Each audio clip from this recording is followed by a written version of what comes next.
staf yang bekerja di ruang perawatan itu tidak boleh pulang selama 3 bulan.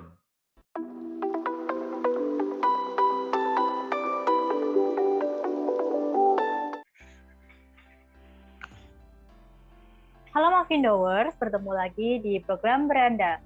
Berbagi cerita, perjalanan, dan aksi Mavindo. Nah, kali ini saya Lutfi Hoktari Jasmine, selaku salah satu fact-checker junior di Mavindo, bakal berbincang bersama salah satu relawan Mavindo yang berasal dari Bandung. Namanya Dr. Vidi Atanesia. Halo dokter, apa kabar? Halo, selamat malam Lutfi, kabar baik. Gimana Lutfi, sehat juga? Alhamdulillah Mas, sehat. Mas Vidi, mungkin bisa sedikit perkenalan, terus aku kepo sih, kenapa sih Mas Vidi itu masuk relawan Mavindo Bandung, dan awal pertama ceritanya itu gimana Mas? Ya, nama saya Vidi Asyanto Tanesia, biasa dipanggilnya Vidi. Jadi dulu saya itu mulai tahu Mavindo itu tahun 2016 kalau nggak salah ya, 2016. Nah itu tahunnya dari teman saya tuh. Nah namanya Vian ya. Sekarang dia malah aktif di Jabar Saberhoax di timnya Pak Ridwan Kamil. Terus satu lagi dengan Mbak Citra ya, Teh Citra itu juga awal-awal saya kenalnya mereka. Jadi si Pavian itu yang ngenalin ke saya mengenai si Mavindo ini. Dan dulu saya sempat nanya sih kerjanya ngapain aja gitu. Dia bilang ya kerjanya klarifikasi hoax dan itu juga pakai sumber-sumber gitu. Tapi kebanyakan dapatnya informasi gitu ya. Jadi nanti dimasukin ke grup. Nah di grup itu biasanya nanti saling bertukar informasi. Ini ada hoaxnya, terus ini ada penjelasan hoaxnya. Nanti bakal dapat banyak masukan gitu. Awalnya itu. Oke. Kalau kesibukannya sendiri sekarang apa Mas? Saya dokter yang bekerja di Rumah Sakit Putra Bahagia. Nah, Rumah Sakit Putra Bahagia itu di Cirebon. Dia masuk ke dalam Siloam Hospital Group. Tapi saya bukan ke pasien, saya itu di jajaran manajemen. Jadi yang mengatur SOP, mengatur macam-macam lah. Tapi nggak langsung ke pasien sebetulnya. Soal pasien COVID itu sebetulnya dua tuh masalahnya. Satu masalah pelayanannya, dua masalah pengaturannya. Jadi sama-sama punya peranan masing-masing. Kalau pelayanannya jelas lah ya, gimana sih cara ngobatin penanganan awal pasien COVID yang datang ke rumah sakit itu jelas. Tapi dari sisi manajemen itu misalnya pengaturan APD. Ini APD-nya kalau di ruangan ini harus kayak gimana sih misalnya? Kayak di IGD, oh IGD itu APD yang sesuainya harus apa. Terus kalau di ruangan, kan pasti beda dong di IGD dengan di bagian FMS itu bagian maintenance ya. Jadi banyak-banyak area-area pertukangan gitu di rumah sakit juga ada area-area seperti itu. Itu pasti beda si APD-nya ya. Mungkin kan kerjanya di rumah sakit. Nah, ada nggak sih Mas tempat-tempat rawan di rumah sakit yang rawan resiko tertular oleh COVID sendiri nakesnya? Ya, ada. Ini apa namanya? Sudah kita selidiki beberapa waktu yang lalu ya. Jadi potensi penularan terbesar itu bukan pada saat mereka kerja sebetulnya. Karena sekarang orang-orang semua sudah aware kok kalau nakes itu kalau kerja itu resikonya tinggi banget pada saat bekerja. Jadi mereka udah aware dengan APD. Bahkan kalau APD-nya kurang mereka minta. Misalnya dulu sempat kita kekurangan masker. Ya, N95 itu sempat kosong di pasaran gitu kan ya. Jadinya mau nggak mau cuma pakai masker bedah. Tuh mereka protes tuh. Karena mereka ngerasa nggak aman gitu ya. Nah, kalau penularan di tempat kerja itu resikonya kecil karena semua sekarang APD-nya sudah lengkap, udah bagus. Masalahnya penularan yang banyak itu pada saat mereka makan. di rumah sakit itu mereka punya satu area tempat makan yang kalau jam makan, kalau dulu sebelum pandemi itu kayak pasar. Kan semua orang jam makannya barengan kan. Mau dia di mana jam makannya barengan gitu. Jam 12 sampai jam 1. Ya kecuali ada bagian-bagian tertentu yang diatur lah. Kamu boleh makan lebih cepat setengah 12, kamu agak mundur sedikit setengah 1 gitu. Sekalian istirahat. Tapi sebagian besar ya di jam 12 sampai jam 1 itu ngumpul di satu tempat. Nah, kalau sekarang sih udah nggak kayak pasar, tapi tetap itu potensi yang paling besar. Kenapa? Karena orang makan pasti lepas masker. Nggak mungkin makan pakai masker kan. Jadi pasti lepas masker dan orang Indonesia itu kan senang ngomong. Jadi nggak mungkin kalau sambil makan diem, pasti sambil ngomong gitu. Sedangkan penularan COVID ya lewat droplet keluarnya kalau kita ngomong. Jadi sebenarnya kalau makan doang nggak ngomong sih nggak masalah ya. Tapi orang Indonesia kan kalau makan sambil ngomong ya. Mas, aku tertarik sama masker tadi sih. Sekarang tuh kan banyak yang bilang harus 2 lapis atau 3 lapis. Nah, ada juga yang 1 cukup. Nah, itu emang informasi yang benar itu sekarang amannya kita pakai berapa lapis sih, Mas? Ya. Kalau buat masyarakat umum. Kalau dari WHO itu pakai 3 lapis. Pakai 3 lapis ya. Dari WHO dan dari Kementerian Kesehatan juga pakai 3 lapis. Jadi kayak gini nih. Nah, ini masker 3 lapis. Ya, jadi kalau udah pakai ini ya udah ini aja. Tapi kalau masker bedah yang biasa, yang kalau kita beli di Alfamart tuh warnanya hijau, sekarang mah warnanya macam-macam ya. Ada yang hijau, ada yang abu-abu, ada yang pink. Dulu kan cuma hijau doang. Itu 2 lapis. Nah, itu harus dilapis lagi di bagian luarnya dengan masker kain biasa.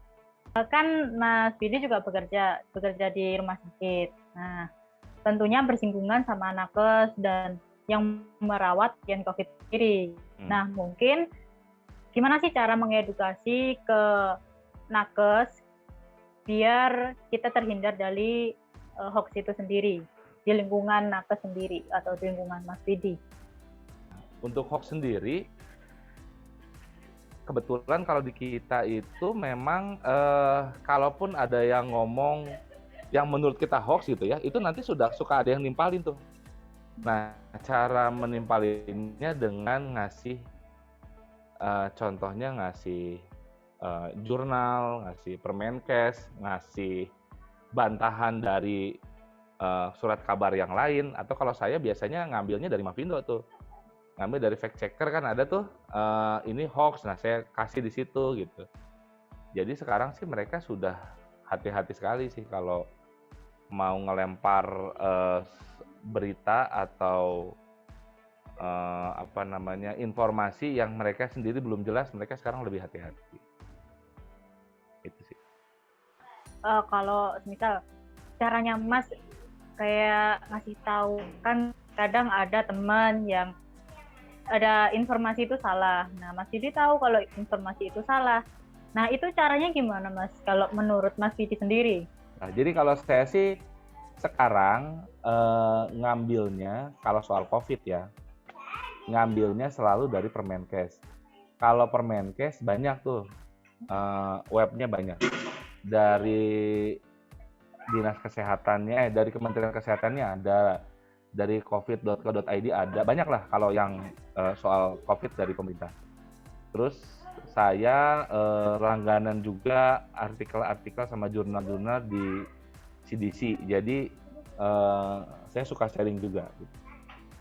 Nah, kalau saya itu, nah untuk keluarga, kalau untuk teman-teman kantor, kan kita punya grup WA juga. Kalau mereka sih sudah sering counter sendiri. Jadi counternya itu yaitu pakai Permenkes, pakai rekomendasi ID, kan sekarang ID sering ngeluarin tuh rekomendasi Perhimpunan Dokter Spesialis Penyakit Dalam. Nah, itu sering banget loh. Mereka selalu counter pakai itu. Apa sih dampak sendiri dari nakes yang terkena paparan atau rumah sakit kayak ambulan tadi, efeknya itu apa sih Mas dampaknya? Kalau dampak hoax buat nakes ya, ya bikin kita sedih aja sih kalau hoax buat nakes mah. Kita bikin kita sedih dan semakin capek gitu. Semakin capek, semakin tidak dihargai, ngerasanya gitu ya. Tapi kalau saya sih selalu bilang, nggak apa-apa, kita kerja kan bukan untuk dinilai sama orang gitu. Jadi saya selalu ngasih tahu ke staff-staff saya, pokoknya kerja aja yang benar, sesuai dengan protokol, sesuai dengan SOP-nya. Nanti orang mau menilai apa biarin. Ini sambil dibayangin ya, staf yang bekerja di ruang perawatan itu tidak boleh pulang selama 3 bulan. Tidak boleh pulang ke rumah selama 3 bulan. Jadi kalau staf saya yang kerja di situ itu setiap 3 bulan saya ganti. Dia dokternya, perawatnya. Dia nggak boleh pulang ke rumah selama 3 bulan. Karena kita takut dia nularin ke orang-orang di rumahnya. Takut nularin tetangganya. Tapi kita sediain tempat tinggal di rumah sakit. Kita sediain ada beberapa kamar. Kalau kerjanya ya gantian, bukan berarti kerjanya 3 bulan terus-terusan, enggak. Ada shift pagi, shift siang, shift malam ada gitu. Tapi dia 3 bulan nggak boleh pulang. Jadi dia 3 bulan di rumah sakit terus. Kalaupun dia mau beli keluar, saya mau ngopi di luar nggak bisa. Saya mau beli makan di luar boleh pakai Grab. Nanti Grabnya datang, security-nya nanti nganterin ke atas. Jadi di depan kamar itu nanti masing-masing ada meja tuh. Meja buat naruh makanan, meja buat naruh baju kotor. Nah itu di situ. Baju kotor biasanya di bagian bawah, makanan di bagian atas. Ada nggak sih di rumah sakit Mas itu kayak jenazah COVID dipulang kayak dijemput paksa gitu Mas? Jadi dia jenazah COVID yang tidak mau dimakamkan setelah COVID. Nah, ada tuh beberapa kali. Itu bikin capek, bikin kita ngejelasinnya ya. Kita udah ngejelasin. Nanti dengan bahasa yang paling awam itu kan, ini virusnya masih ada di jenazah ini. Nanti menularkan ke orang-orang yang membantu memakamkan gitu kan ya. Ya. Apalagi kalau nggak pakai alat pelindung diri yang sesuai. Kita udah kasih tahu gitu, itu kan bahasa yang paling mudah sebetulnya. Tapi ada aja awal-awal tuh mereka nggak mengerti itu. Pokoknya alasannya ini bukan COVID lah, bukan apa. Nah masalahnya begini, orang awam itu pokoknya menilai ini COVID atau bukan hanya berdasarkan hasil PCR. Hasil PCR itu diambil sekarang, jadinya kan nggak langsung sekarang. Jadinya bisa besok atau besoknya lagi, tergantung laboratorium itu pemeriksaan PCR-nya banyak atau enggak gitu kan ya. Kan antri. Nah, jadi memang kita kalau ngomong ke si keluarga pasien, ini sudah di PCR, cuman dari gejala-gejalanya ini gejala COVID. Tapi hasil PCR-nya masih belum ada, jadi belum ada tuh positif negatif gitu. Kalau dokter kan dulu kita diajarinnya itu untuk menentukan ini orang sakit apa bukan hanya dari hasil laboratorium ya, bukan hanya dari situ. Jadi dilihat dari penampakan si pasiennya gitu, dari gejala klinisnya, dari cerita dia gitu kan kita menentukan orang sakit apa di situ. Gitu kan positif negatif itu kebanyakan kan dipakainya sebetulnya sama ahli elektro positif negatif. Kalau dokter itu ini terkonfirmasi biasanya disebutannya gitu. Cuman supaya mudah pakainya positif negatif. Tapi sebenarnya bukan itu. Yang penting itu gejala klinisnya. Jadi kalau gejala klinisnya mengarah ke COVID, PCR-nya negatif pun, dari perintah pun boleh kita merawat dia sesuai dengan protokol COVID, pakai obat-obatan COVID. Asalkan pemeriksaan penunjang yang lainnya ada yang mengindikasikan memang dia terkena COVID. Untuk menutup episode pada kali ini, mungkin Mas Vidi bisa kasih sama Vindowers tips and trick biar kita terhindar dari hoax itu sendiri. Ya, nomor 1 segala macam hoax ya, bukan cuma COVID aja. Jangan percaya dari sumber yang tidak dikenal. Ada berita apapun, ada artis apa ngomong apa, ada orang apa ngomong apa, kalau memang dia bukan di bidangnya jangan dipercaya. Dan kalaupun di bidangnya pun nggak bisa dipercaya juga, kan ada ceritanya sumber ilmu itu buku, bukan orang. Jadi profesor juga kalau ngomong tapi nggak ada sumbernya, itu jangan dijadiin ilmu gitu.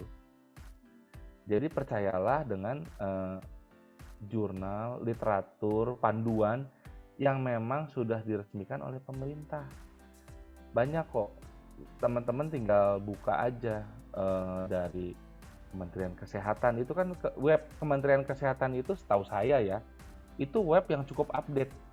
Jadi kalau dia ada panduan baru, dia langsung upload ke situ, kita bisa download dari situ.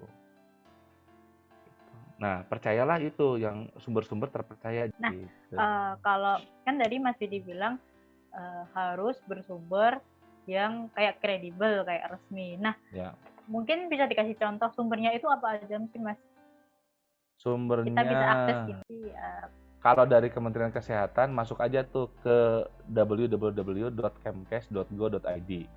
Itu banyak di situ mengenai yang lagi in kan sekarang COVID, ada pengumuman, ada mengenai vaksin, ada mengenai pendaftaran, macam-macam lah ya.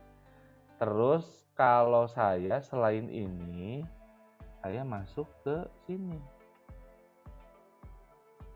ke who.int, www.who.int. Masuk ke situ. Ya kan Indonesia juga kan selain dari Kementerian Kesehatan, dia sumbernya dari WHO kan. Jadi masuk aja ke situ. Oke. Dan tentunya kita bisa akses di Transback Hub juga ya Mas ya? Oh iya, betul. Nah, Oke, Mas Widi, terima kasih banyak atas informasi dan cerita-ceritanya Mas Widi. Semoga Mas Widi sehat selalu, tetap stamina-nya terjaga. Amin. Dan bagi Mas Windowers juga dilapangkan rezekinya, juga sehat terus. Saya Lutfi Hoktari Jasmine dan Mas Widi, bila ada kesalahan dalam perkataan atau perbuatan, saya mohon maaf sebesar-besarnya. Bertemu lagi di Beranda pada episode selanjutnya. Terima kasih. Wassalamualaikum warahmatullahi wabarakatuh. Waalaikumsalam warahmatullahi wabarakatuh.